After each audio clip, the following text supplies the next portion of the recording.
हाय गो पतंग हर घर से भैया चंदा में लावे के बहो। हाय गो पतंग हर घर से भैया चंदा में देवे के बहो। एम के मजबूत अब करे के बहो। एम के मजबूत अब करे के बहो। पतंग के झंडा हर दिल में फहरावे के बहो। सुनो चाचा और चाची, हाँ सुनो भैया और भाभी, पतंग के ध्यान में रखे के बहो। एम के मजबूत अब करे के बहो। हाँ दलित गरीब के आवाज बारे ओवैसी जी हो। हाँ वक्फ बिल के विरोध बारे ओवैसी जी हो।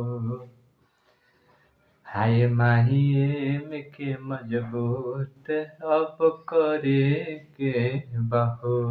मेरे जितने भी छोटे भाई हैं, एक पहले छोटा सा सवाल पूछता हूँ, आप लोगों को पतंग बनाने आता है क्या? बचपन में हम लोग जब छोटे थे, आपके उम्र के थे, तो हम लोग झाड़ू का जो है वो निकालते थे, अखबार लेते थे और अखबार जो है हम लोग उसको मोड़ करके, तो हम लोग एक प्रतियोगिता भी कर रहे हैं। आप लोग में से किसी को आता है पतंग बनाना? क्या किसी को पतंग बनाना आता है? तो कल से कोशिश करिए। और आप जितने भी हमारे गार्जियन स्वरूप यहाँ उपस्थित हैं, आप लोगों से चंदा के रूप में हम लोग एक पतंग आपके घर से हम लोग चाहते हैं कि आप अपने बच्चे को खिलौना खेल के माध्यम से, जिस भी माध्यम से, एक पतंग आप बनाइए और एक पतंग हम लोग चाहते हैं कि आप लोग हमको सौंपें। ये मेरा छोटा भाई है, मेरा नाम राणा रंजीत सिंह है।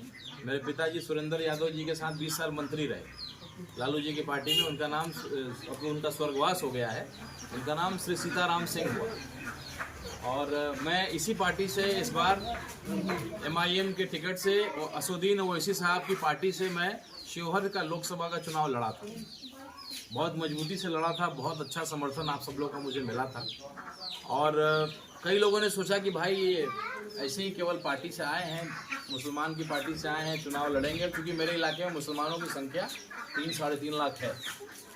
तो लोगों ने सोचा कि भाई हिंदू का लड़का आया है, चुनाव लड़ेगा, नहीं जीत पाया, हार गया, पार्टी छोड़ देगा। लेकिन चुनाव लड़ने के दरमियान मैंने ताकत देखा इस पार्टी का, खास करके जो नौजवान हैं और वैसे लोग जो ओवैसी साहब को सुनते हैं। आप लोगों में से कितने लोग ओवैसी साहब को सुनते हैं? एक बार हाथ खड़ा करेंगे। असुद्दीन ओवैसी साहब को कितने लोगों ने मोबाइल पे सुना है?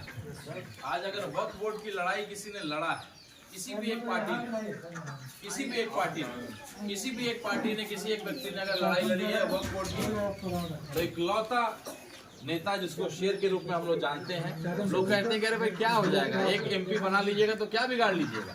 लेकिन आज अकेला एक MP आपका सदन में खड़ा है और वक्त की लड़ाई लड़ रहा है, कोई दूसरा बोलने वाला नहीं है। वो पार्टी का अपना अपना सिस्टम है, सबका CBI का जो है चिट्ठा पुर्जा खुला हुआ है। और ये असुद्दीन ओवैसी साहब का इतिहास अगर आप जानने का प्रयास करिएगा, उस जमाने में करोड़ों रुपए उन्होंने दान दिया था जब अंग्रेजों से लड़ाई चल रही थी। और दारुसलाम वहाँ हैदराबाद में, अगर आप लोगों में से आपके परिवार का कोई सदस्य अगर दारुसलाम में काम करता होगा, तो जिस तरीके से मुसलमानों का मदद किया जाता है उसी तरीके से हिंदू भाइयों का भी मदद होता है। किसी भी तरह का पैरवी लेकर के चले जाएगा। तो मैं यही आग्रह करने आया हूँ, एक हिंदू का बेटा को आपकी ताकत, आपकी पार्टी की ताकत समझ में आ रही है, लेकिन आप इकट्ठे नहीं हो पा रहे। आज 35 साल से आपने किसी व्यक्ति को जिताया, अच्छी बात है, MY का समीकरण बोलते हैं लोग, तो ठीक है। Y के पीछे M खड़ा रहा इतने साल से। तो हम लोगों ने पहले भी ऐलान किया था, जामिन साहब के पिताजी को आप जानते होंगे, अमजद साहब को, जो सोलरा के नाम से जो है आप लोग सब लोग उनको जानते हैं, बगल का गाँव भी है। तो हम लोगों ने वादा किया था, हम लोगों ने मन से कहा था कि अगर RJD ने किसी मुसलमान कैंडिडेट को टिकट अगर दे दिया तो हम चुनाव